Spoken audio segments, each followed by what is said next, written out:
Jerbs. Tawad ako.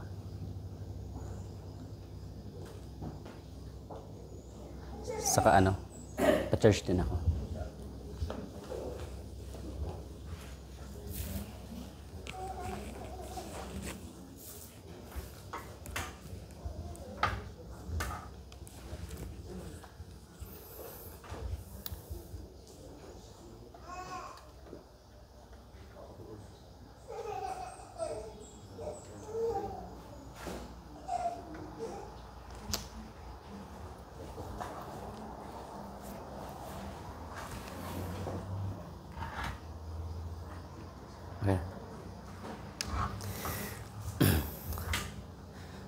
Okay, happy Sabbath mga kapatid. Purihin po ang Panginoon sa oras na ito. Tayo po ay binigyan niya ng kapahingahan. Tayo po ay dumating na sa umaga ng Sabat upang tayo po ay kumain ng tinapay ng buhay. Kayo po ba ay nakapagpahinga ng maayos? Okay po ba? Nakatulog po ba ng maayos? Amen. Ako po ay nabigyan ng part sa umagang ito sa atin pong devotional. So ito po ay pag-aaral na magbibigay ng devotion. Okay po. Meditation sa atin pong buhay. In connection sa atin pong theme, Lives Through Treasure, ang atin pong pag-aaral ay mayroon pong title na The Throne of Iniquity.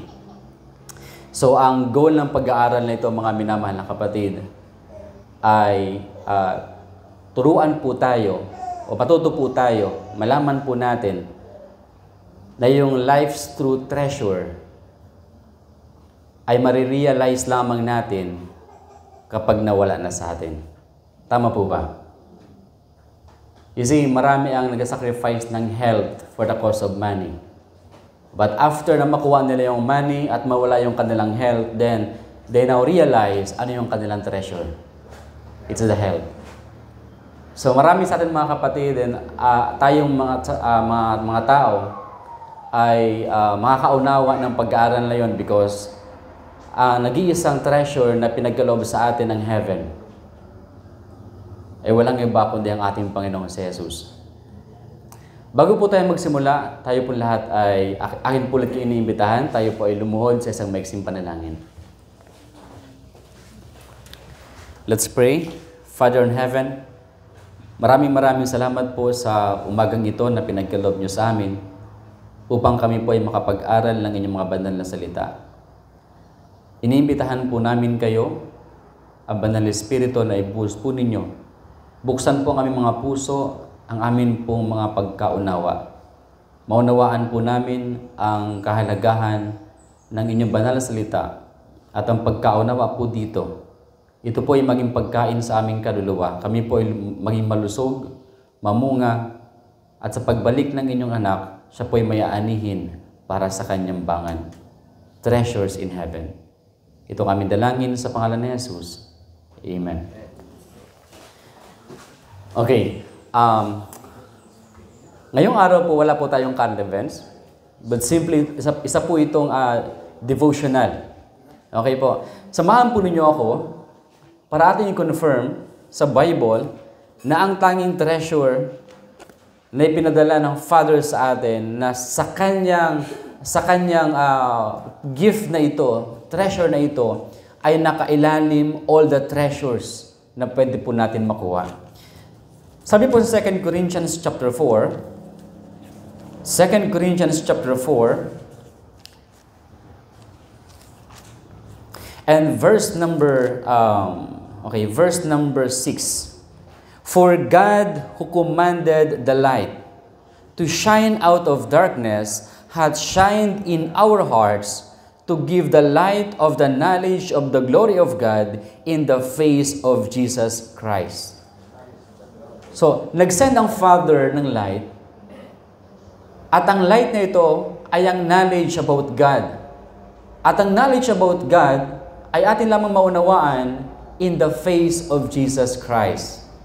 Right, mga kapatid? Then sabi sa verse number 7, but we have this treasure in earthen vessels. We have this treasure, singular, we have this treasure in earthen vessel. So the only treasure na pwede natin i-carry from this world to heaven ay ang knowledge about the character of God. At yun po ay ma-reflect sa atin to the face of our Lord Jesus Christ. Sabi ni Jesus sa Matthew 24, "And this gospel of the kingdom shall be preached into all the world for a witness unto all nations, and then shall the end come." Itong gospel po na ito ay kinakailangan natin ma-preach. Sabi sa COL 415, the last message of mercy to be given to the world is a revelation of the character of love, to reveal in our hearts. In Him was life, and that is the life, the light of men. Mga minamalang kapatid, gusto ng Panginoon tayo may ready for His kingdom. The kingdom, the gospel of the kingdom of God. But gusto kong i-focus mga minamahal at matest po natin, ang ating po bang mind ay ready for the kingdom? Ang ating po bang mind, ang ating po bang character, ang ating po bang sa Ilocano, sa Ilonggo, kaugalingon. Ano po sa Bisaya? Kaugalingon man. Ang ating bang kaugalingon ay ready na for the kingdom. Because ang reason kung bakit tayo nasa earth is to prepare us for that kingdom. Now, atin mo nang pag-aralan ng konti yung about sa kingdom. Okay mga kapatid? Sinasabi ng ating Panginoon sa Matthew chapter 6, "And lay not for yourselves treasure in earth, where moth and rust that corrupt, where thieves break through and steal, but lay up for yourself treasures in heaven, where neither moth and rust corrupt, where neither thieves break through nor steal." Then sabi niya in conclusion mga kapatid, "For where your treasure is, there your heart may be also." If our treasure is Jesus, then our heart must be in Jesus. Right? If our treasure is heaven, the life eternal, then our heart, our mind must be in heaven. But the question is our heart ready for heaven? Now, let me give you about the study about the kingdoms. Before we go to the throne, because the throne is a part of the kingdom, right? So, we need to study, we need to learn, and we need to know that there are two kingdoms in this world. One, the kingdom of Christ, and the other is the kingdom of Satan. And it depends on what kind of mind we are to identify where to go, or where we belong. To one of these kingdoms, each one of us belongs. In His wonderful prayer for disciples, Christ said, "I pray not that thou shalt not take them out of the world, but thou should keep them from evil. They are not of the world, even as I am not of the world." So what is the only condition of our mind? Sanctify them to the truth. Thy word is truth. So we need to be sanctified. We need to have mind that is sanctified by the truth. Amen? So that is the only condition na magkaroon sa ating mind. We need to be sanctified. So kung ang ating mind ay hindi sanctified, then we know whose kingdom we belong. Right? Now, speaking of the kingdom of God used in the Bible to understand the two types of kingdom. Okay po, atin mo nang i-leave yung kingdom ni Satan, atin mo nang pag-aralan yung kingdom of God. Then atin pupuntahan later on yung throne of iniquity. Okay? So, ano po yung nasa center ng kingdom? According sa mga pioneers, merong 5 angles para matawag na kingdom, ang isang kingdom. Number 1, there must be a king, right? And a throne, a palace, territory, and the subjects, and then the law. Kinakailangan lahat ng bagay na yon, lahat ng perspective at ng properties na yon ay nasa isang kingdom, right? Now, speaking of kingdom, sabi sa Greek controversy, as used in the Bible, the expression kingdom of God is employed to designate both the kingdom of grace and the kingdom of glory. Isin mga minamahal, okay, question. Where is the kingdom of glory? When? Kailan darating yung kingdom of glory? Okay. Now we are confused. Now mga kapatid, ito po yung point. The kingdom of grace and the kingdom of glory, both of them are called the kingdom of God. But meron silang pagkakaiba. Okay po? The kingdom of glory is in the future.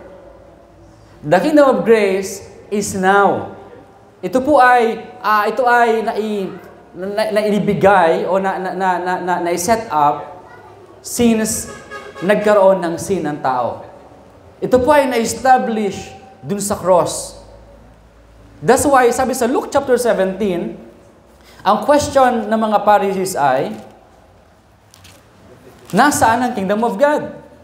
Then sabi ni Jesus sa verse number 20, and when he was demanded of the Pharisees, when the kingdom of God should come, he answered them and said, the kingdom of God cometh not with observation.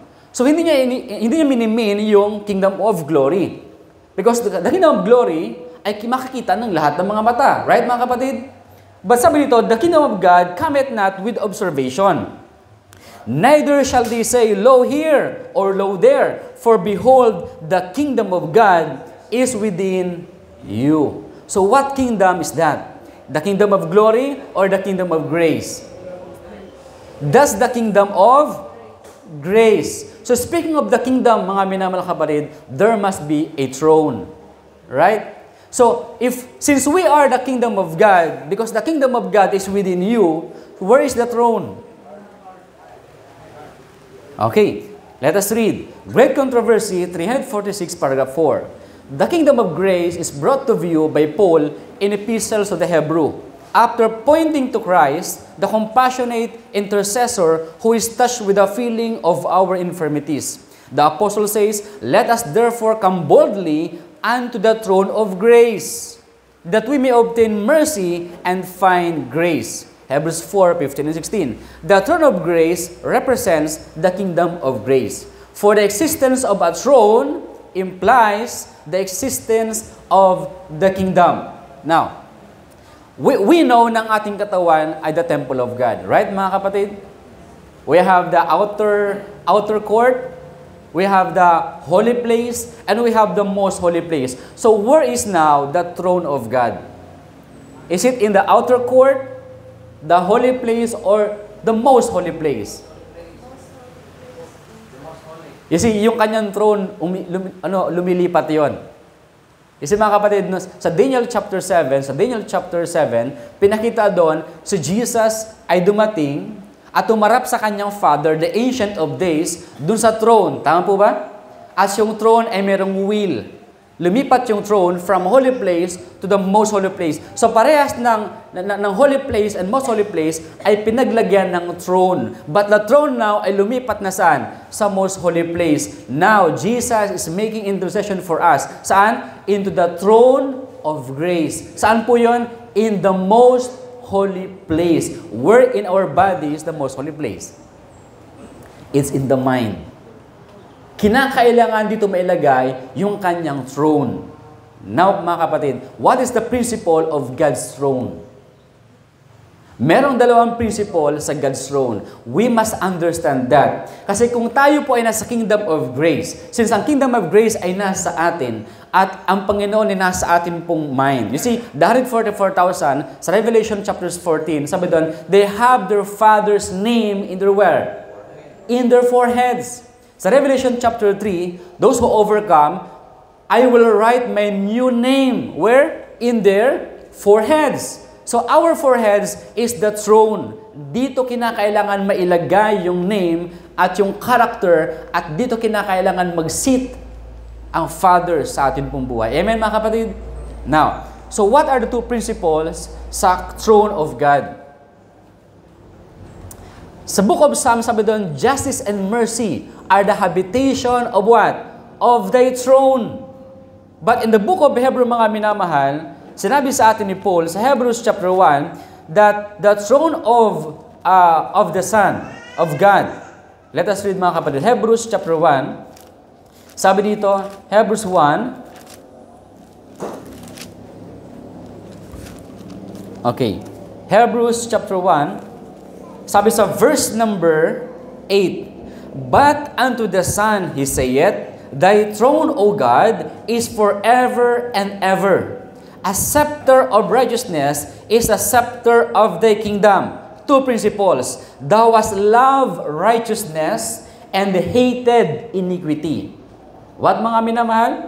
Thou hast loved righteousness and hated iniquity. So ano po yung dalawang principle sa throne ng Son?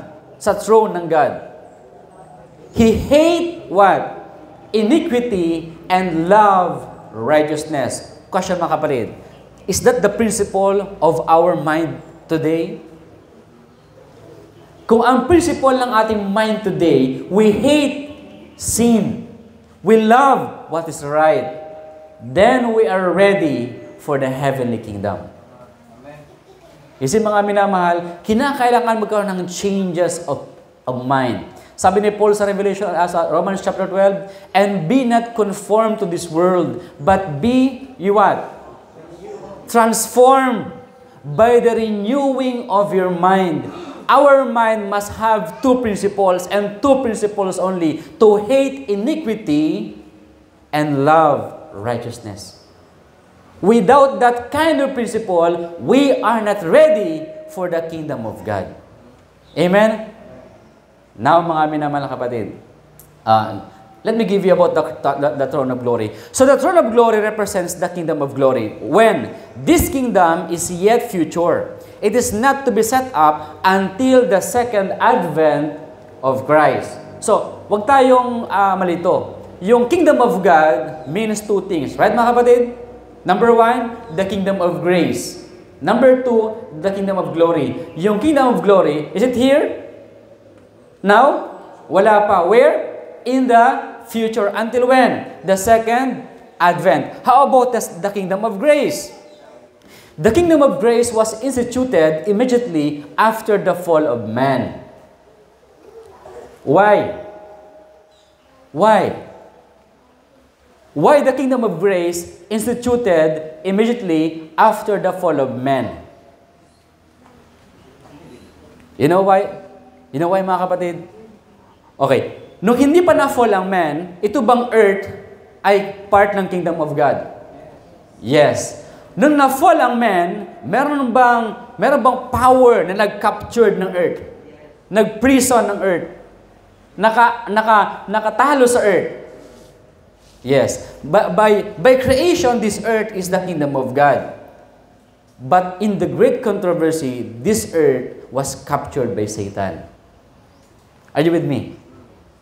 So, wala na mapaglagyan ng kingdom ng Panginoon, but in our mind. But ang question, mga minamahal, is our mind the kingdom of God? Is our body the kingdom of God? Because if our mind, if the throne in our mind, ang nakaupo dyan ay si Satan, then our body is not the kingdom of God. Are you with me, mga kapatid? So it depends who is in the throne. It depends who is in the throne. When a plan was devised for the redemption of the guilty race, it then existed in the purpose and by the promise of God. And through faith, men could become its subjects. Through faith, men could become its subjects. Yet, it was actually established until the death of Christ. Then sabi dyan, sa last sentence, it is finished. Then, the fulfillment of the plan of redemption was assured. The promise of salvation made to the sinful pair in Eden was ratified. The kingdom of grace, which had before existed by the promise of God, was then established. When? In the cross. When Christ said, "It is finished," then the kingdom of grace is now established. Kasi mga minamahal na kapatid, tayo po ngayon ay under ng kingdom of grace. But the kingdom, it must have a throne. Who sit on that throne, mga kapatid? Who sit on that throne? You see, ating puntahan yung kingdom of Satan. So, we have only how many kingdoms in this world? So, ating puntahan, i-define yung kingdom of Satan. Sabi dito, there rose up before him a vision of Lucifer, the son of the morning. In glory surpassing all the angels that surround the throne, and united in closet ties to the Son of God, Lucifer had said, I will be like the Most High. Kinote niya yung Isaiah 14:12-14. Okay, question. Si Lucifer po ba ay merong throne? Does Lucifer have throne? Okay, let's read mga kapatid sa Isaiah chapter 14. Ito ang sabi niya mga minamahal. I will be like the what? The Most High. And then sabi niya mga kapatid sa atin, sabi sa verse number 13. Verse 12, How art thou fallen from heaven, O Lucifer, son of the morning? How art thou cut down to the ground, which didst weaken the nations? For thou hast said in thine heart, I will ascend into heaven. I will exalt my throne above the stars of God. So, do he has a throne? Yes, meron po siyang throne. I will exalt my throne above the stars of God. You see mga kapatid, Satan is a king. Sabi niya sa Matthew chapter 4 and verse number 10, you see, all this kingdom, it has been given unto me. Who gave that kingdom to Satan? Adam handed it over when he sinned. Adam, right? When Adam was overcome by Satan, then he surrendered the kingdom to Satan. Napailalim siya, na subject siya. We are now subject because of sin. Now mga kapatid, Satan has throne. Let me ask you mga minamahal, does Satan sit in your throne? In that throne? How do I know that Satan sit in this throne? What is the positive evidence that Satan sit in this throne? Nung si Adam at si Eve ay nagkasala, you see, sila ay kingdom ng Panginoon, right mga kapatid? Nung sila nagkasala, who sit in their mind? Now, the mind of Satan became the throne, the mind of Adam and Eve became the throne of Satan. That's why Jesus need to establish it in the cross to erase that Satan in our mind. Para paalisin siya sa throne na yon. Dahil yung throne ng Panginoon, nilampasan niya yon in our mind. Mamaya magbigay ako nga pala ng exam Bible principles to test if our mind, kung sino nakaupo dito. Because if we have that kind of principle in our heart, then that's for sure Satan sit in this throne. Gusto niyo malaman mga kapatid? Gusto niyo malaman? Mamaya na. Okay po, dahan-dahan lang po tayo. Lucifer desired God's power. So sabi niya, I will be like the Most High. It is not the character, but is what? It's the power, but not his character. He sought for himself the highest place, and every being who is actuated by his spirit will do the same. So kung ganun yung ating power, ganun yung ating principle, we always seek for highest power. We seek for power, not for character. So everyone, every being who is actuated by his spirit will do the same. Thus, alienation, discord, and strife will be inevitable. Dominion becomes the prize of the strongest. The kingdom of Satan is a kingdom of force. Every individual regards every other as an obstacle in the way of his own advancement, or a stepping stone on which he himself may climb to a higher place. Now, another one. Sons and Daughters 41 paragraph 5. Ito yung pwede nating gawin mga kapatid. Okay po? Para mapaalis si Satan sa kanyang throne. Para ma-kick out si Satan sa kanyang throne. That is to magnify the law of God. The law of God is the what? Ito po yung kanyang character. Tama? The law of God, ito po yung exact definition ng character ng Diyos. Those who truly unite with Christ will be found doing the same work that Christ did while on the earth. Mga kapatid, ano po ba yung work ni Jesus ito sa earth? So akin po tinignan yung work ni Jesus. How many times sinabi ni Jesus yung word na finish? 2 times. First sa Gethsemane, second sa Calvary. Sabi niya sa Gethsemane, I have finished the work that was given me to do. I have manifest thy name. So that is to reflect, to show to the world the character of the Father. Kung gaano siya ka lovable, merciful, long-suffering. Pinakita niya yon. He is more willing to die than to take one's life. He is more willing to suffer, to give us everything. That's the kind of love. You see, mga kapatid, ako mahilig sa current events. Pero sabi ng Bible, mga minamahal, though I speak the tongues of men and of angels, and have not charity, I am become a sounding brass and a tinkling cymbals. Though I have the gift of prophecy and understand all mysteries and of knowledge.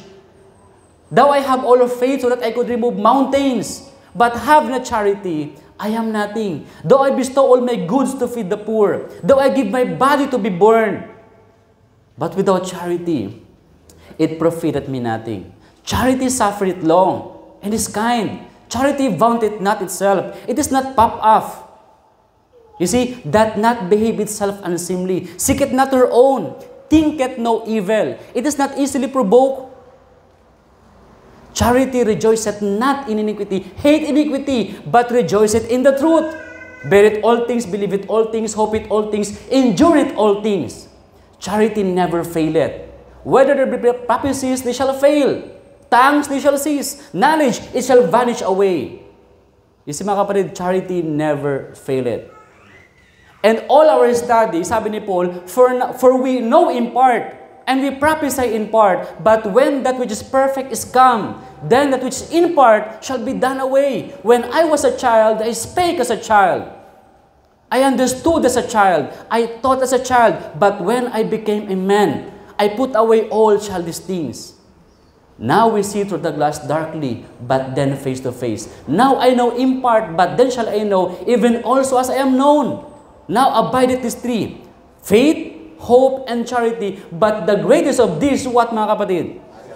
It's charity. It's charity is the greatest of all, mga minamahal.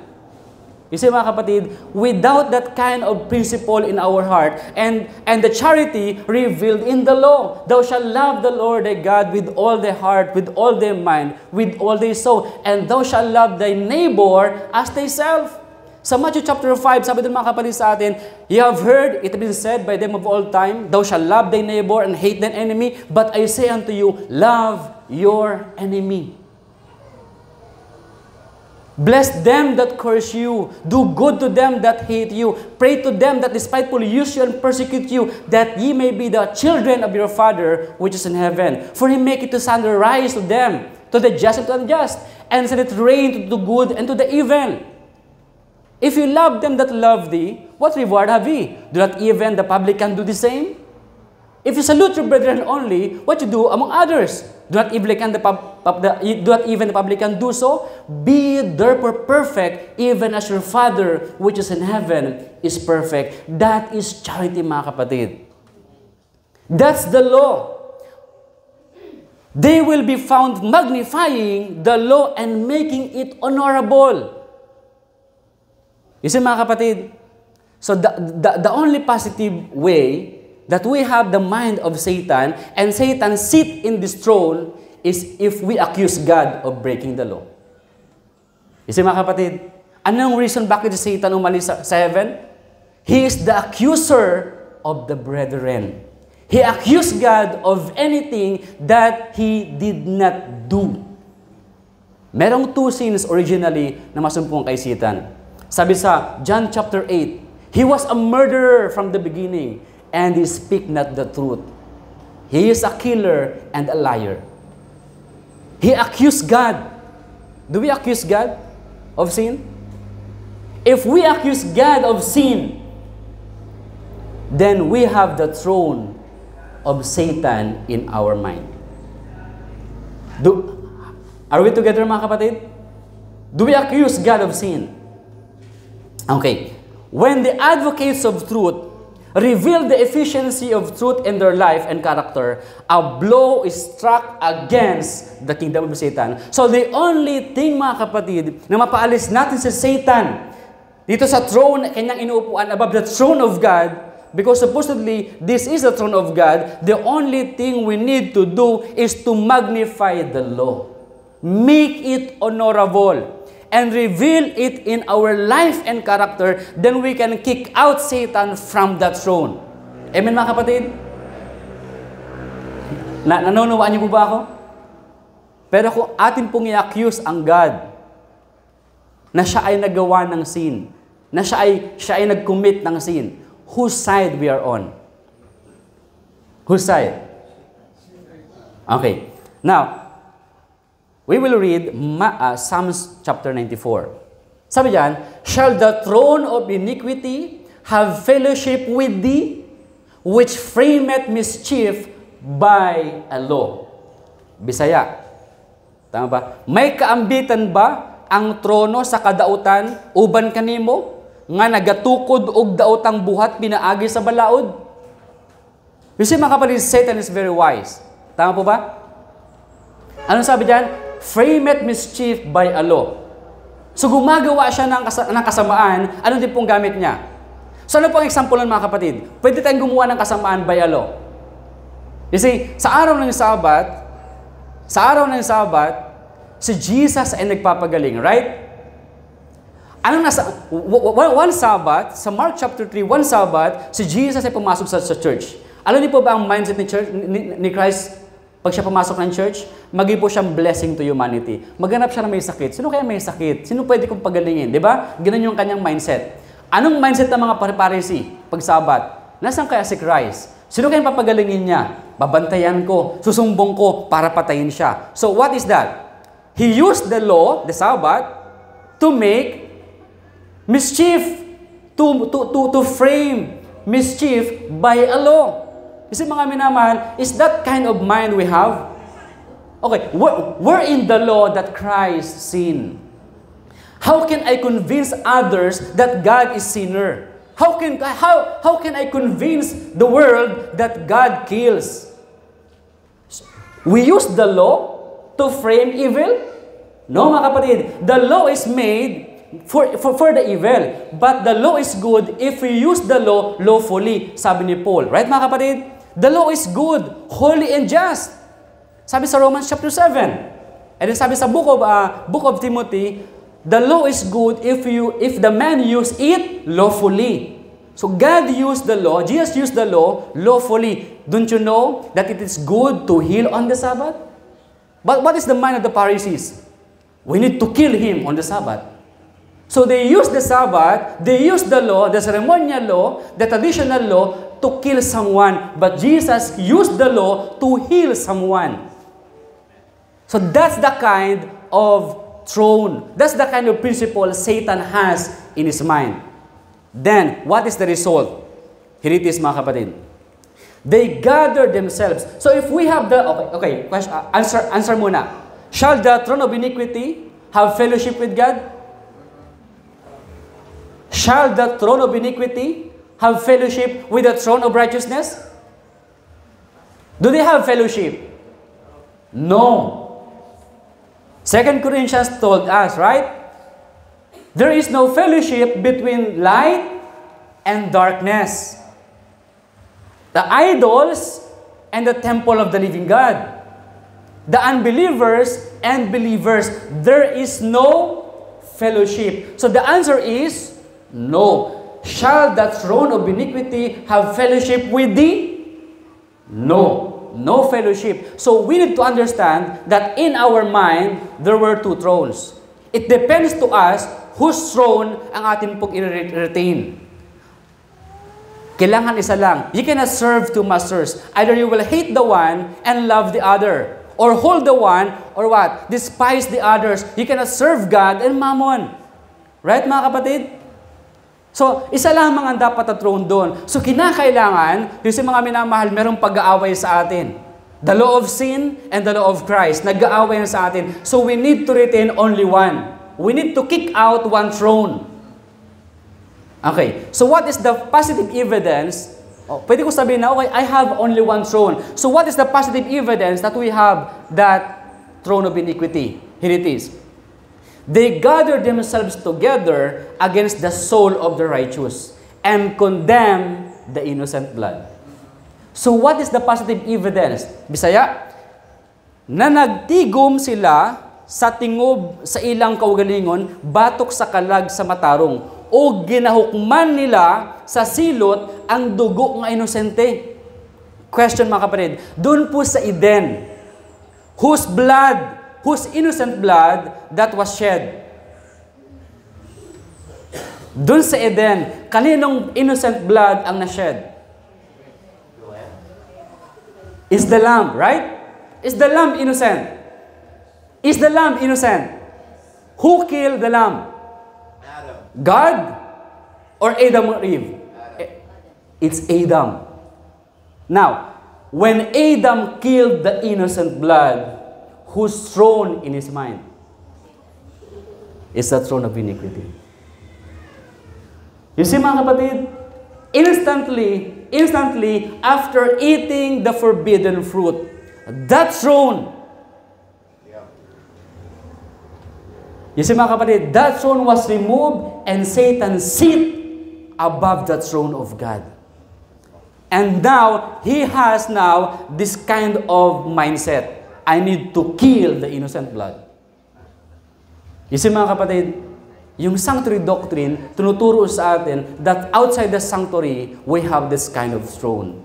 Every person that killed innocent blood, mga minamahal, this kind of throne. If we accuse God, He is innocent of every evil, then we have the throne of iniquity in our mind. If we accuse each other, we are, you see, Christ justified us. But somehow, tayo mga reformers, we condemn each other. God justifies us. Forgive them because they don't know what they do. But we love to condemn whose throne is in our mind. If we condemn others, then we have the throne of iniquity in our minds. Especially if we condemn the innocent. You see mga kapatid, I hope this study will help you understand better the great controversy. So don't judge. Don't condemn especially the innocent because that is the positive evidence. Yung mind natin di makita, but if you condemn the innocent, if you kill the innocent, that is the physical manifestation that we have the throne of iniquity in our hearts, in our minds. Okay, mga kapatid, nakuha niyo po ba? Now, meron akong special na share po sa inyo. Okay, so, ano ang purpose, bakit binigay ng Father yung lamb kay Adam at saka kay Eve? Oh, first, who provide the lamb? Who provide the lamb? Sa sacrificial offerings, who provide the lamb? Is the sinners? Or is it God? You see? Number one, we did not provide the lamb. We did not provide the lamb. Abraham told us, God will provide. The faith of Abraham is God will provide. And those who are called in Christ, they are called the children of Abraham. And then our faith is what? God will provide. Now, when God provide the lamb, what is the instruction na gagawin doon sa lamb? When God provide the lamb, what is the instruction na gagawin sa lamb? What? To kill? No. That is not the instruction. You see, mga kapatid, people kill the lamb. That's permissive will. That's not the expressive will. The expressive will is to behold the lamb. You see, when John the Baptist recognized Jesus as the lamb, what he said? Behold the Lamb of God which taketh away the sins of the world. So what to do with the Lamb? To behold, not to kill. It is not God's purpose to kill the Son. It is God's purpose for God so loved the world that He gave His only begotten Son, the Lamb, that whosoever believeth in Him. So what the Son should do? To preach and to manifest the glory, the character of God, and then we must believe. That's the work of the Son. Magpakita siya ng demonstration ng character ng Father, and then we now to believe. By beholding, we become changed. The purpose ng pagpakita ng lamb, itinan mo yung lamb. Di ba, ginagawa ng sinner, kanyang tinetest, ito ba ay bulag? Ito ba ay blind? Ito ba ay mute? It has some wounds or you see, may pilay ba ito? So, ang purpose ng Father is to behold the lamb. I-search mo yung lamb and then be like the lamb.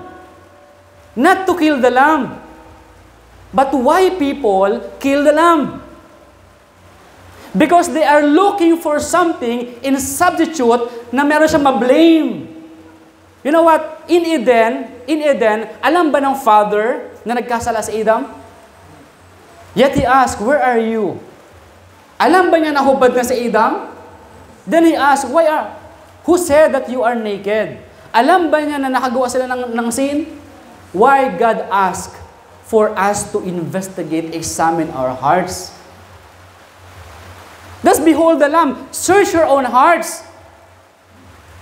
And then, beginning that time, sabi sa Book of Hebrew, man feared death. Natakot na. Kasi mga kapatid, last week o last 2 weeks ago, nakita natin yung Pilipinas magulo. Tama? Anong ginawa ni BP Sara sa Pangulo? She threat, right? When I was, sabi niya, kapag ako mamatay na, kill this one and this one. Napanood niyo yun?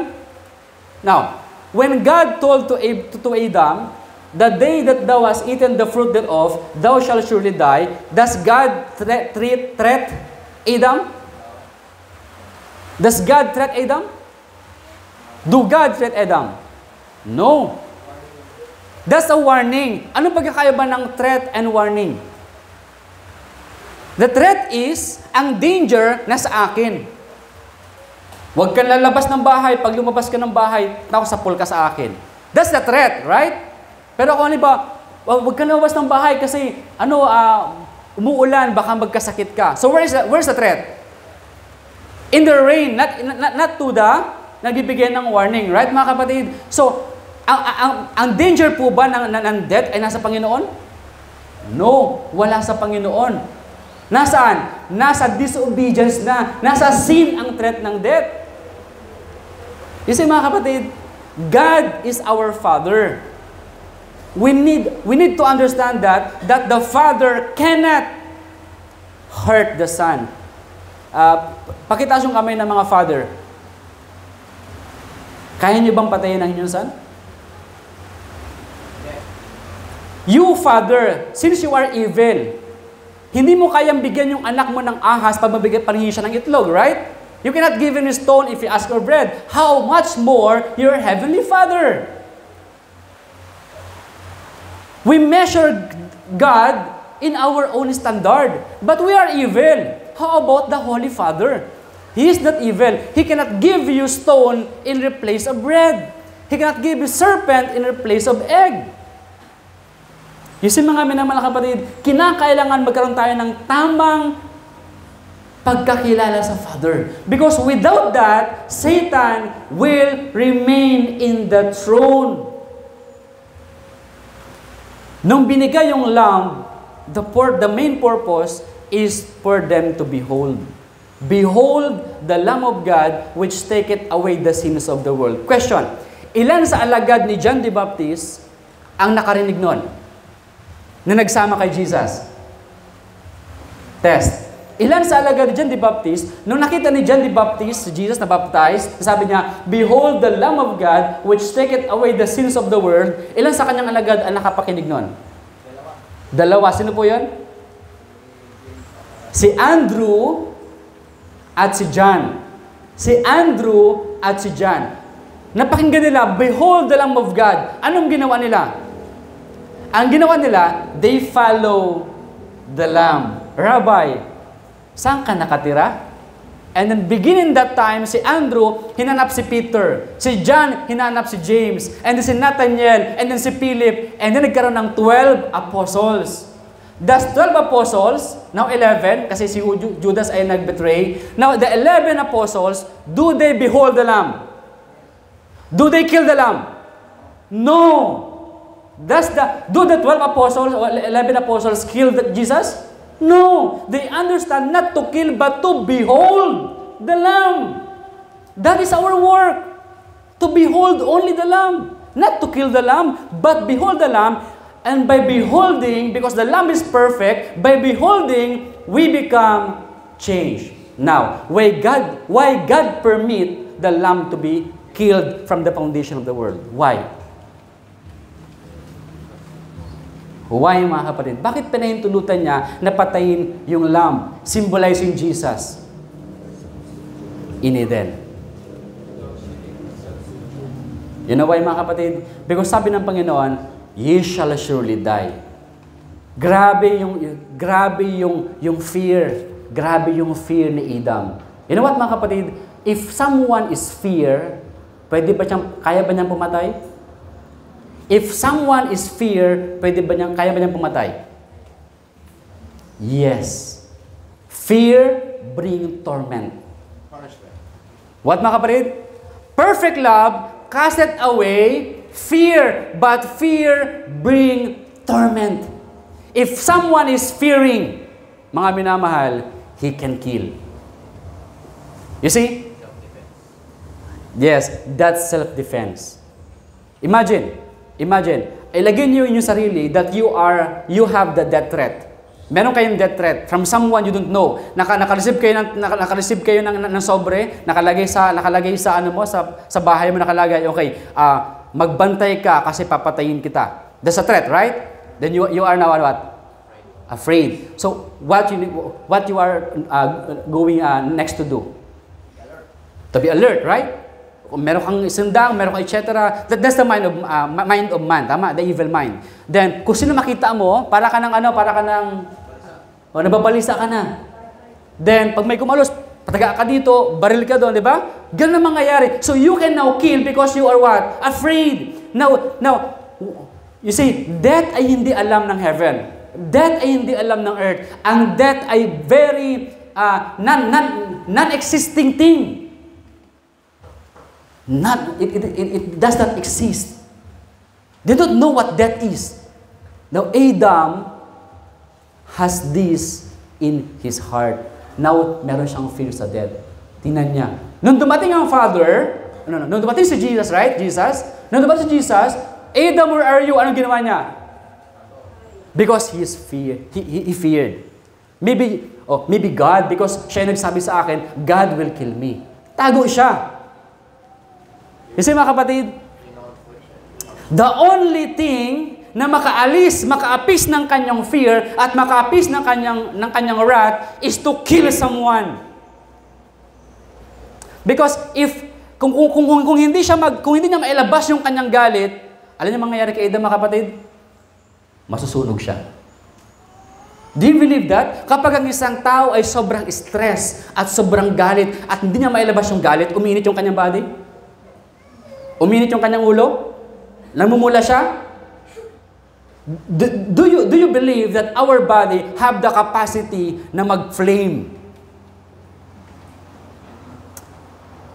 Do you believe that? Later, I will share din, mga kapatid. Kapag may lagnat ang isang tao, ilan yung kanyang para mag-convulsion? 41, right? 42, mag-convulsion na siya, tama? Sobrang init ba nakakapasok yon? You see, ang ating body ay merong ability na mag-heat. Do you believe the heartburn? Acid reflux? You see? If that kind of Celsius, Fahrenheit, yan po ay nag-i-spark sa ating body, and then pwede tayo mag-flame.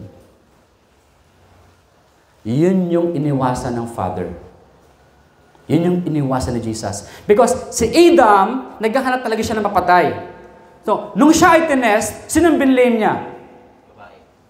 So, nasan ngayon yung kanyang hate? Okay, does the woman innocent? Does the woman innocent? Do the woman innocent? According to the Bible, merong 3 level of sins. Transgression, sin, and iniquity. Right? Ano po yung nakomit ni Adam? Sin, transgression, or iniquity? It's sin. It's sin. Because sin is by choice.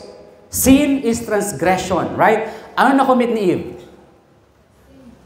Not sin. It's transgression. Because Eve was deceived. Wala siyang intention. It is not her intention to sin, but she was deceived and fall into transgression. But Adam knew. He knew that Eve ate. He feared that Adam will live alone. Then he took the fruit and ate. You see, the serpent, Satan, commit iniquity. Adam commit sin. Eve commit transgression. Okay. Sino sa kanilang tatlo o dalawa? Sino sa kanilang dalawa merong mabigat na kasalanan?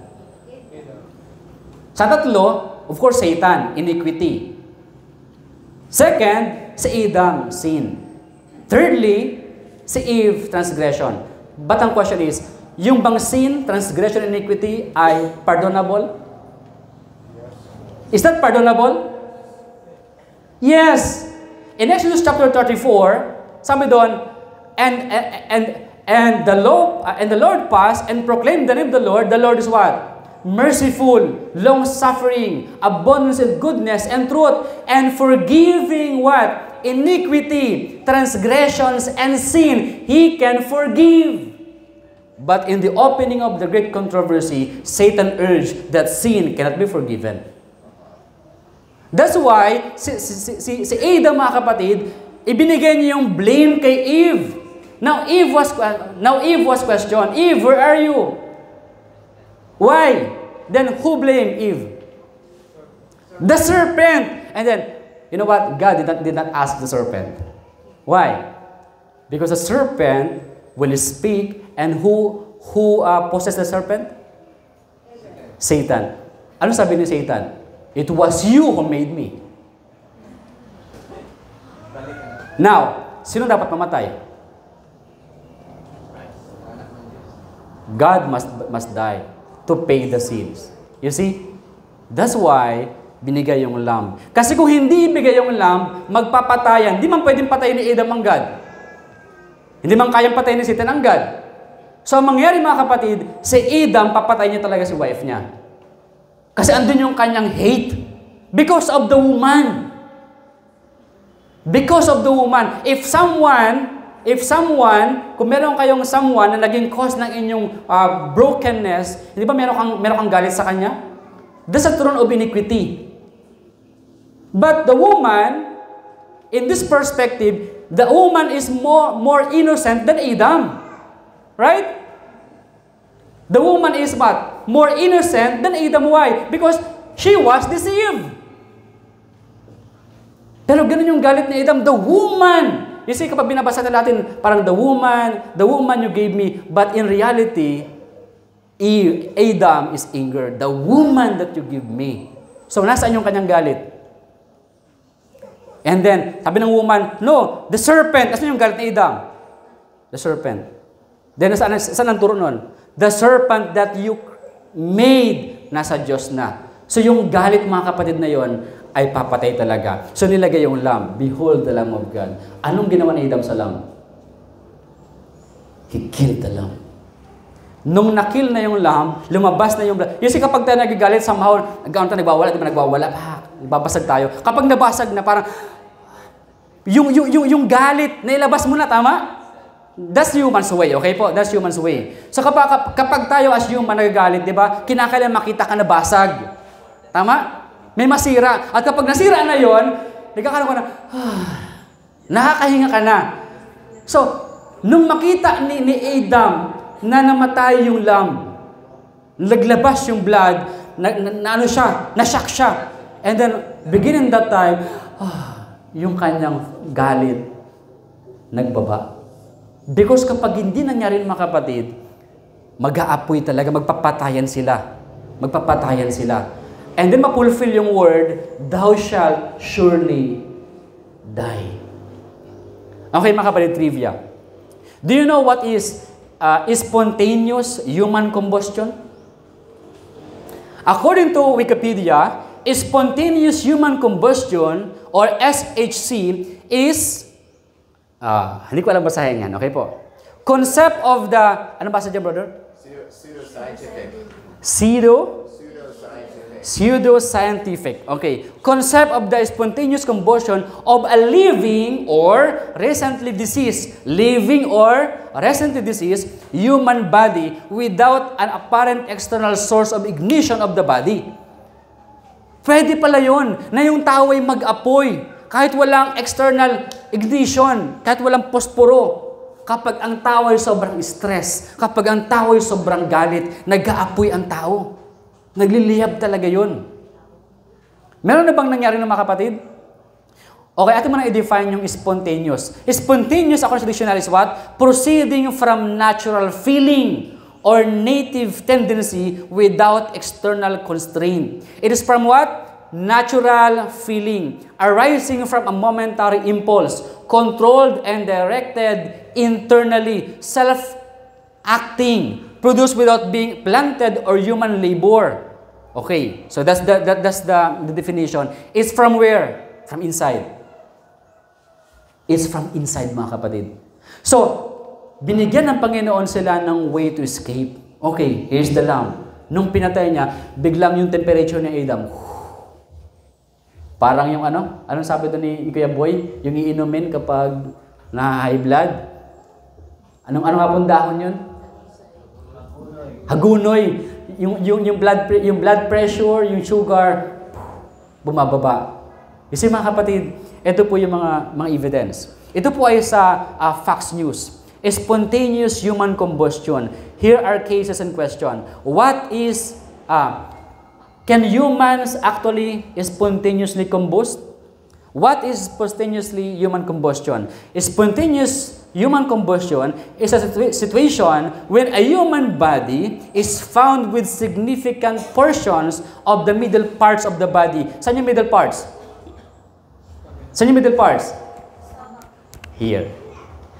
Reduced to ashes, much less damage to the head and extremities, and minimal damage to the direct surroundings of the body, according to National Institutes of Health.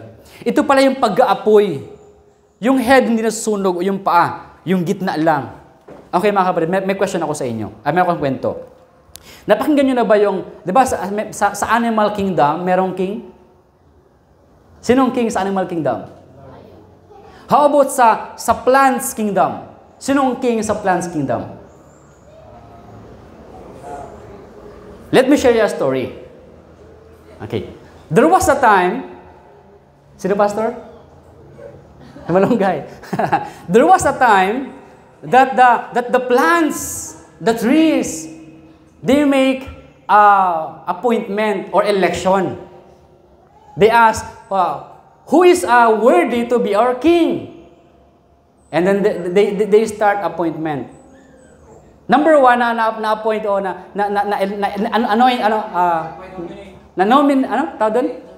na-nominate si Grapes. Grapes, can you be our king? How many grapes? No, I can't. You see, I have fruits. And these fruits can be turned into wine. If I will be king, sayang naman yung fruits ko. These fruits can give a blessing to human and blessing to God. No, sayang naman yung fruits ko. Yung fruits ginagamit sa Lord's Supper. Sayang naman. Find someone. And then nakita nila, sino si durian? This durian. Then another, nakita nila si Olive. Olive, can you be our king? Then king said, the olive said, no, I can't. You see, I have fats, I have oil. Sayang naman si oil ko if I will be your king. You see? I'll find someone else. You know, my oil can be, give glory to God and to man. Because, di ba yung oil ginagamit sa pag-anoin? Yan yung oil ginagamit natin sa healing. Sayang naman yung oil ko. And then the other sabi doon, okay, who's next? How about you, figs? You are a big tree. Can you be my king? The fig said, no, I can't. You know what? My fruit is so sweet. Sayang naman yung sweetness ng aking figs, yung aking fruit. Find someone else. You know, my sweetness can be blessing to you, man. They annoy, they look forward. And then, okay, how about you? Who's that? Nakita nila yung damo. Yung bagin. Ano man English yun? Meron pang ibang word doon eh. Ano ba English doon? Ano English ng damo? Bramble. Tama? Bramble. Grass. Who plant that? Who plant the tares? Satan plant the tares. How about you, bramble? Can you be my king? The bramble said, I have no fruit. I have no fruit. Well, if you want me to be your king, you bow to me. I will go over you. You see, tumingin kayo sa gubat, sino pa makita nyo? Makita ba kayo sa first impression sa gubat, anong makita nyo? Sino nasa ibabaw? Yes, leaves. Sino? Si figs? Si coconut? Sinong kumu-cover sa kanila? It's the grass. It's the bramble. Not grass, because grass sa baba lang. It's the bramble. Tares, no fruit. Di sabi niya, if you don't want to be my king, then fire come from within and I will burn the cedar of Lebanon. Cedar of Lebanon is one of the strongest wood. I can burn them. You see mga kapatid, sa pulpit, pwede ba tayong gumamit ng ganung mga kwento? Sa pulpit, pwede ba tayong gumamit ng ganung mga kwento? Is that strange fire? Is that strange fire? Now open your Bible and let us read now. It is not a strange fire. Okay po? No. Those example na ginagawa ng sanlibutan, that's strange fire. But my example is biblical. Okay, open your Bible and turn with me sa Jude chapter 9. Jude chapter 9. Okay? Basahin natin. Pwede ko siguro basahin dito sa aking screen. Okay? Para makita natin lahat. Walang chapter 9 ang Jude. Oh, sorry. Not Jude. It's Judge. Judge chapter 9. Sorry. Kasi pagkapala si Jude, di ba? Jude. Judge chapter 9. Judges. Okay. Judges chapter 9. So, ipakita ko sa screen mga kapatid.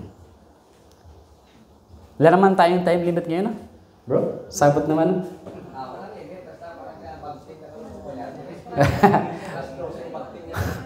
Wag lang magbagting, ah. Nawala yung screen natin, bro.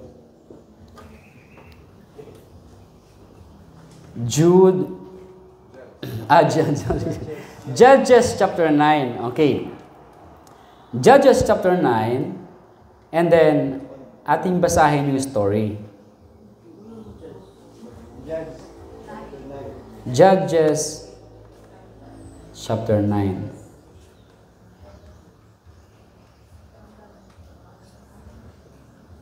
Okay. Let us read from verse number 8.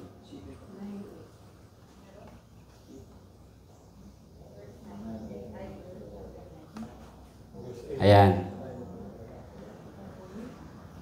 Okay, no need. Wow. I've never seen it before. Hindi. Ayan. Oh, sorry. Duplicate. Ayan, okay. So, you never seen this before?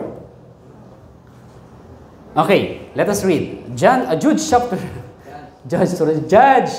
chapter 9, verse number 8. The trees went forth on a time to anoint a king over them, And they said unto olive tree, Reign thou over us. So olive pala sinauna. But the olive tree said unto them, Should I leave my fatness, wherewith by me they honor God and man, and go and to be promoted over the trees? So what is the answer? No. And the tree said to the fig tree, Come thou and reign over us. But the fig tree said unto them, Should I forsake my sweetness and my good fruit to go to be promoted over the trees? What is the answer? No again. Then said the trees unto the vine, Come thou and reign over us. And the vine said unto them, Should I leave my wine which cheereth God and men and go to the promoted over the trees? What is the answer again? It's no. Then verse 14. Then said all the trees unto the grumble. What is the grumble? Damo o dawag. Yan. Come thou and reign over us. Wala akong Bisaya sa aking Bible, pero yan. And ano sabi sa Bisaya niyan? Bramble. Anong term sa Bisaya? Bramble? Ha? Sampinit?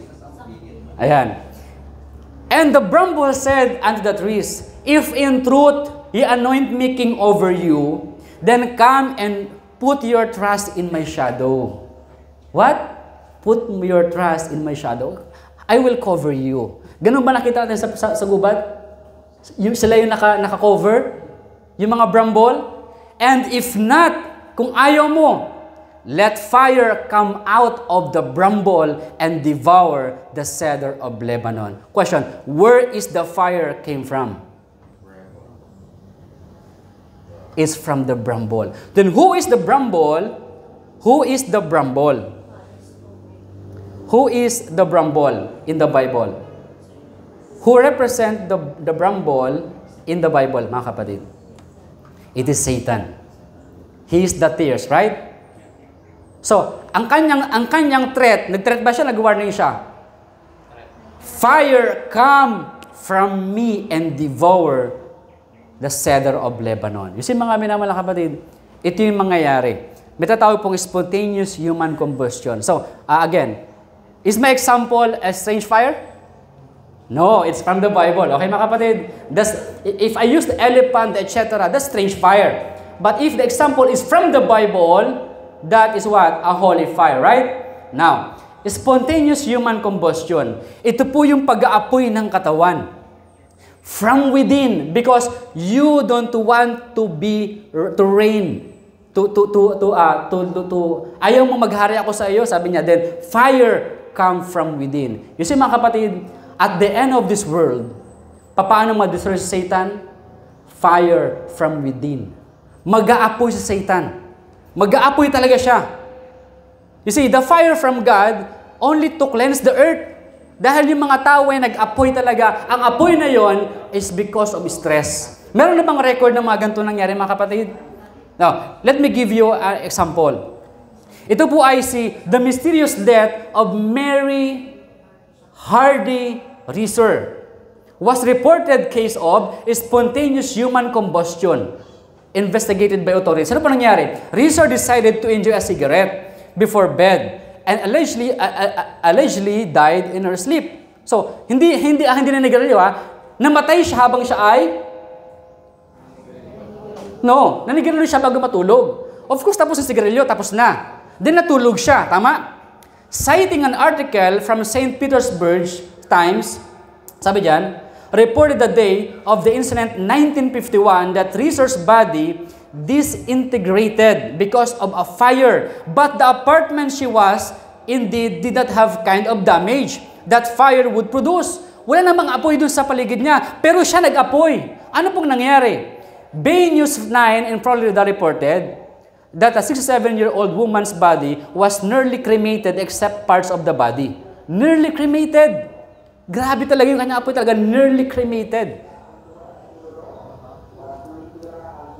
In an FBI report obtained TVN, the news outlet noted that the room Reeser was found in was a mystery because of the condition of the woman's body, and that the room was untouched by showed signs of extreme heat of the ceilings. So nakita nila, malinis naman, pero yung kesame, nakaranas ng extreme heat.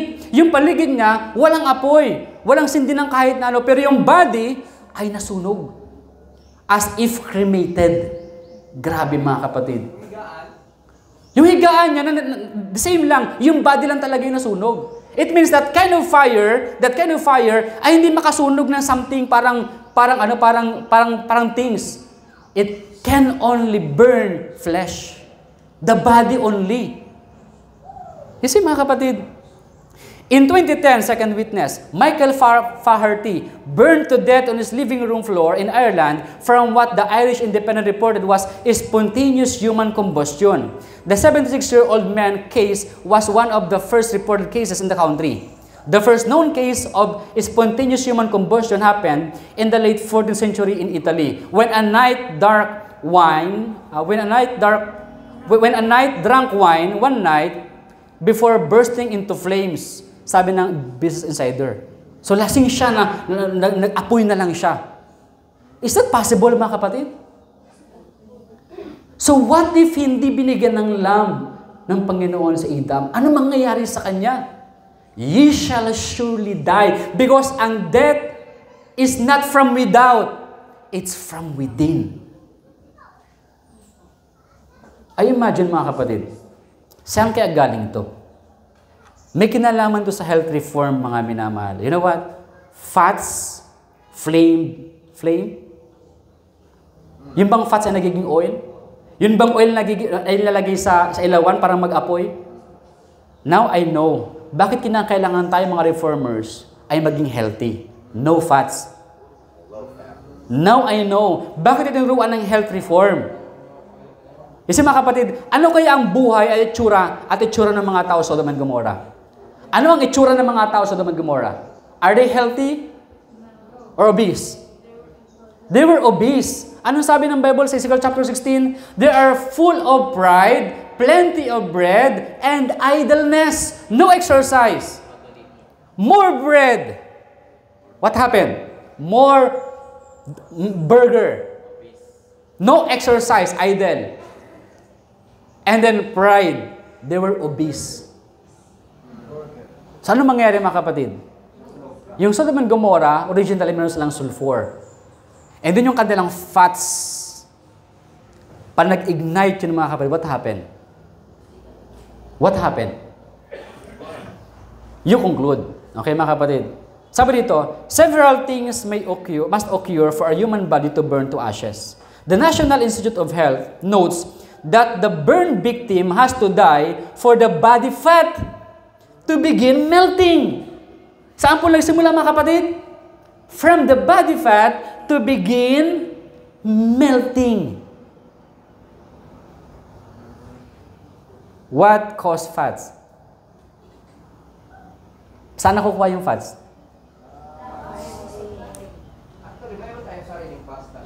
Yes. Pero yung ating fat ay manageable. But aminin na fat dito is yung talagang fats. So what caused fats? From animal protein. From animal diet. Right mga kapatid? And from excessive sugar. Yes. It means it's a lifestyle. Right mga kapatid? It's a lifestyle. Ano ba yan? Okay. The burned victim has to die for the body fat to begin melting. A tear in the skin must occur for the melted fat to soak the burned clothes, igniting an effect that produces heat for an extended period of time. Ito po yung sabi ng National Institutes of Health. How about the history? Ito po, second witness mga kapatid, History Channel. Is spontaneous human combustion real? Sabi nila, for several centuries, people have debated whether human beings can be spontaneously combust or burst into flames without being ignited by an external source. Though the first known accounts of spontaneously human combustion date all the way back to 1641, the phenomenon gained wide exposure in the 19th century, after popular author Charles Dickens used it to kill off one of the characters in his novel Bleak House. When critics accused Dickens of legitimizing something that didn't exist, he pointed to research showing 30 historical cases. Ilan mga kapatid? 30! So bakit pinapakita ng Panginoon sa atin ito? To magnify the law and the character of God. Pwede palang mangyayari yun, mga kapatid. That extreme stress. Yung sobrang galit na galit ka na wala ka mapagsabihan, na hindi mo mailabas yun. Nagkumukulo yung sikmura. Naglalabas ng acid. Yung fats ay nagmi-melt. And then nagkakaroon ng burning within. And then parang spark yun. And then what? You begin to burn.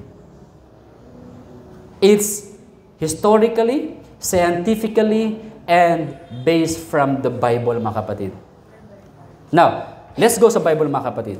Paano ba mamatay si Satan? Turn with me sa book of Isaiah. Again, Isaiah chapter, not Isaiah, but Ezekiel. Ezekiel chapter 28. Malapit na tayo, mga kapatid. Ezekiel chapter 28. Ito sabi niya, mga minamahal. What will happen to Satan? Verse 18. Sa verse number 14, thou art the anointed cherub. Who's that? That's Satan, right? 18. Thou hast defiled thy sanctuary by the multitude of thine iniquities. Ano yung sanctuary ni Satan? Yung kanyang temple. So, meron bang fire sa temple? Meron bang, sino sa Bible yung nasunog inside the temple? Okay. Thou hast defiled the temple by the iniquity of thy traffic, therefore, will I bring forth a fire from the midst of thee. It shall devour thee, and I will bring thee to ashes upon the earth in the sight of all that behold thee. So, saan naglagay ang Diyos ng fire? Within thee. Ano yung fire na kanya nilagay?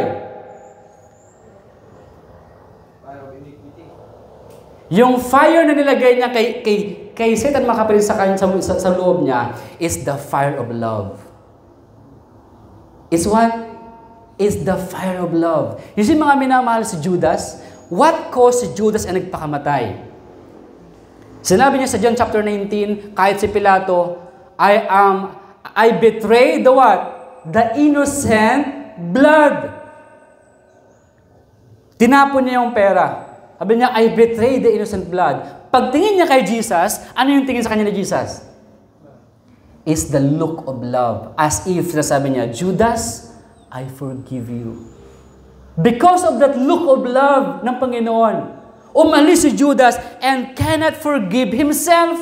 That love na nilagay ng Panginoon sa puso niya caused him to suicide. It is not hate look, it is love look. Nung nakita ni Satan that whatever na ginawa ni Satan is still God loves Satan. Then because of that love, di ba sabi sa Romans chapter 12, do good to them that hate you, di ba? Para kang lalagay ng fire saan? Sa kanyang ulo.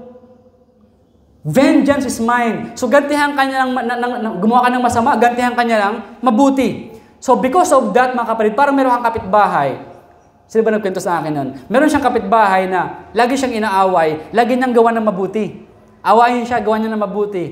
Gawan siya ng masama, gawa niya ng mabuti. Hanggang dumating yung panahon, umiyak sa kanyang harapan. Sabi niya, bakit ganon? Tuwing ginagawang kita ng masama, gawan mo ako ng mabuti. So what caused ng pag-iyak niya? Pag-burn, pagputok ng kanyang damdamin? Because of love. So mag-aapoy si Satan because of love, na hindi niya ma-forgive ang kanyang sarili. Whatever gawin niya sa Diyos, God is righteous. And because of that, sobrang stress, mag-aapoy si Satan. And God permit that. Pinipermit ng Panginoon yung bagay na yun because ayaw niya mag-suffer ka. Ayaw niya maging torture yung utak mo. So He permit, okay Satan, you may now rest. Kasi mga kapatid, ang spontaneous human combustion ay totoo. Based from scientifically, based from history. More recently, cases as SHC have been suspected when police and fire department officials have found burned corpses with unscratched furniture around them. Unscratched furniture. Yung mga furniture, hindi naman nasunog, tama? For instance, an Irish coroner ruled that that spontaneous combustion caused 2010 death of 76 years old Michael Flaherty. So mga kapatid, sabi dyan, whose badly burned body was discovered near a fireplace in a room with virtually no fire damage. Wala talagang physical fire because that is fire from within. Mga kapatid, nakita niyo po ba yung pag-ibig ng Panginoon sa atin? You know why maraming tanong sa suicide? Because hindi sila pinapatay ng Diyos. They kill themselves, right? They ask for death, pero hindi binibigay ng Diyos. That's why they commit suicide. Kasi kung hindi nila gawin yon, mag-aapoy talaga sila.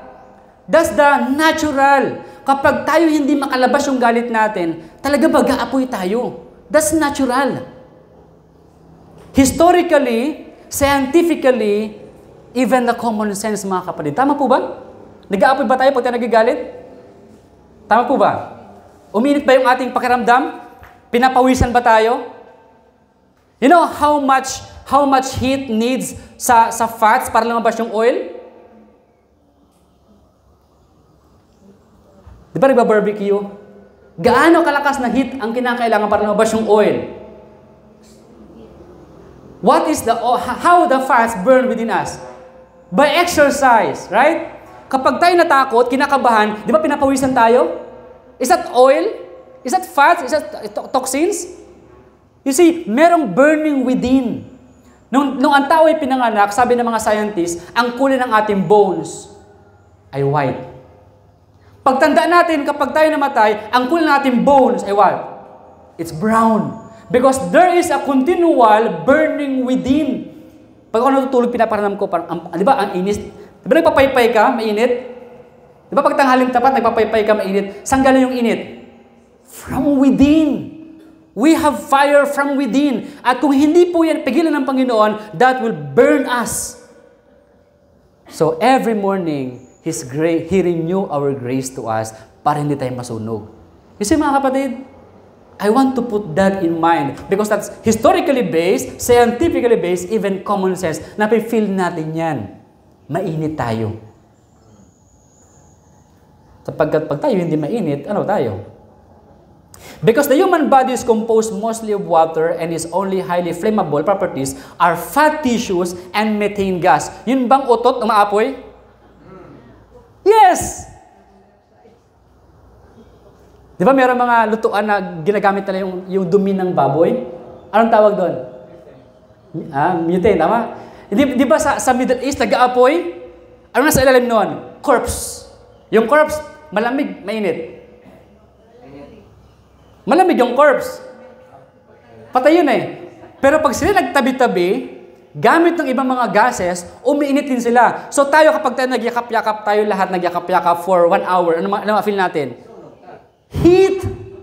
We have natural heat, mga kapatid, and it can burn us.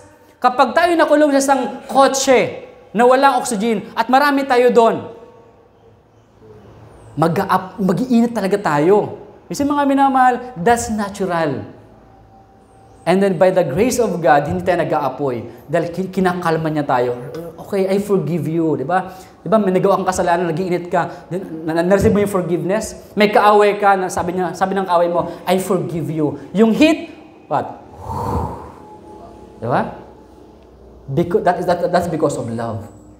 Without that love, we all be burned. That's spontaneous human combustion. Right? Okay, mga konti lang mga kapatid. On the other hand, believers point to the fact that human body has to reach a temperature of roughly 3,000 degrees in order to be reduced to ashes. So, gaano kalakas yung kaya niyang iinit? Gaano? Alam niyo yung global warming? Climate change? Anong biniblame nila for global warming? Because of human activity. Maraming tao, kaya kailangan bawasan yung tao. Kasi mga kapatid, even the world, sinasabi nila nagwa-warm because of what? Our heat. Yung atin pong init. Unless SHC were a genuine factor, it seems impossible for the furniture would not burn as well. Proposed causes of the supposed phenomenon include bacteria, static electricity, obesity, stress, and most consistently excessive consumption of alcohol, but none have been substantiated by science so far. So sabi nila. But maraming patunay na. It's 60 cases. Yes. One hypothesis comes from British biologist Brian J. Ford, who in August 2012 described his experiments with combustion in the magazine New Scientist. According to Ford, a build-up of acetone in the body which can result from alcoholism, diabetes, or a specified kind of diet can lead to spontaneous combustion. Ngayon ba nauso yung diabetes na? Alcohol, stress. So lahat ng bagay na yan, kapag naalis na yung Holy Spirit, the withdrawal of the Holy Spirit, and then the wicked will be wicked still, what will happen? And I see the earth, like the worlds of old, melted with fervent heat. Yung man sabi ni Peter, mga kapatid, the heavens and the earth melted with fervent heat. You see, mga minamahal, the Bible is clear. Lastly, National Library of Medicine. Mahaba, pero basahin ko. The term spontaneous human combustion refers to a situation when a human body is found with significant portions of the middle parts. So, ang apoy nanggagaling saan? Dito ba yung acid? Hydrochloric acid? Do you believe na kayang tunawin ng hydrochloric acid yung mga matitigas na bagay na kinakain natin? So it means, matapang yun. Right, mga kapatid? Matapang yung timpla nun. Buti na lang ang Diyos nagawa ng layer ng stomach, right? Na kaya niyang i-manage yung heat nun. Pero kung ano lagay mo doon, kaya niyang tunawin. And that can turn into flame someday. From within, mga kapatid. Anong sabi ng Bramble? Fire from within will burn you, even the cedar of Lebanon. Sabi niyo, mga kapatid, sa atin,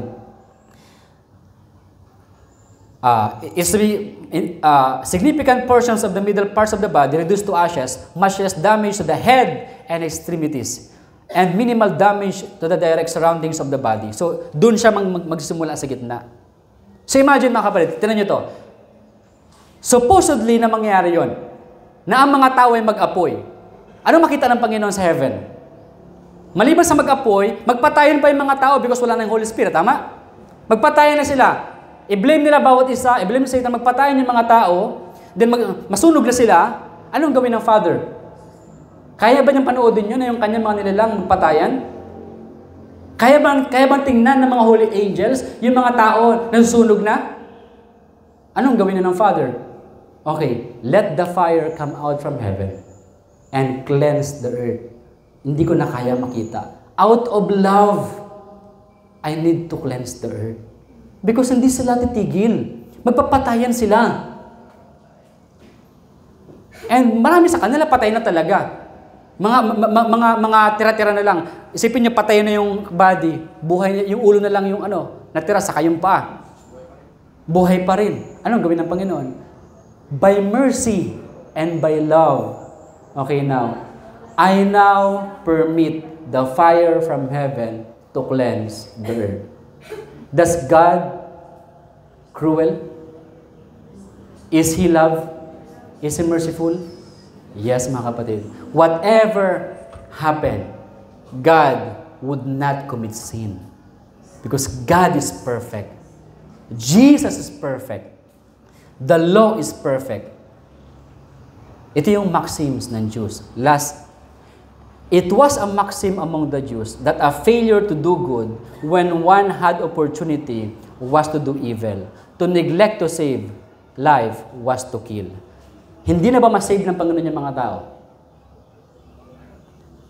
Hindi na ba kayang isave ng Diyos yung mga tao pag close yung probation? Then i-permit na lang niya sila imaano po. I-permit na Diyos sila ay mamatay. The term ng mga Hudyo pa yung sulat ng Bible. Are they Jews? So ang term nila, when someone neglect to save life, that's to kill. That's why sa Bible, it has been said that God burned them. That's a maxim. That's only a maxim. It was a maxim among the Jews that a failure to do good, na-fail na ba ang Diyos, masave sila? Yes. Pero yung love ba ng Diyos na-fail sa kanila? Hindi. Na-fail na ang Diyos, masave ang sinner. So they use the term kill. Okay po? They use the term kill. But it doesn't mean to kill. But that means you failure to save them. You failed to save them. God failed to save majority of humanity. Or he couldn't prevent it. Yes, and He can't prevent it because that is the fruit of what they have sown. So the term word kill, God killed them, it means God cannot prevent them to die. Okay mga kapatid, God cannot longer save them. So yung fire from heaven, mga kapatid, is going to cleanse the earth. Not the purpose to kill. Because they are killing each other. The only purpose of fire is to cleanse the earth. Amen mga kapatid? So now, kahit pa paano, nagkaroon pa ba tayo ng tamang pagkakilala sa Father? Does death comes from where? The burning comes from where? It will happen to us if the throne of iniquity is in here. Mga kapatid, because the throne of iniquity, the evidence is we are willing to kill the innocent. So balik tayo sa topic mga kapatid. I hope nakuha po ninyo yun. So, my prayer today ay makita natin at ma-examine natin whose throne is in our mind. Because if Satan is in our mind, he promised to us, fire will come from within to burn you. But if God is in our mind, He promised us, what, mga kapatid? Burn out all the sin. We are living in eternal Yes? fire. Burn out all the sin. Yes. We are living in eternal fire. Yes. Ito yung promise niya. The second death has no power over you. Is that a promise? The second death. Yes, we may suffer or experience the first death because that's the fruit of sin. But the second death is the wages of sin. You will no longer suffer the second death because second death is experience. Experience of soul stress and burning from within. I hope mga kapatid na nag-learn po tayo. So in closing, can we pray? Let's pray. Father in heaven, we thank you so much for thy love and mercy toward us. Napakabuti po ninyo. At pinapakita po ninyo sa amin why health reform ay very important upang hindi kami magkaroon ng burning within. Father, help us to understand you more in the face of our Lord Jesus Christ. Now we have this treasure in earthen vessel. Huwag po nawa namin maiwala ang inyong throne. And by magnifying thy law and by living according to your law, we can now kick out the throne of Satan from our mind. Please, Father, remain and sit still in our mind through your Son, Christ Jesus. Amen.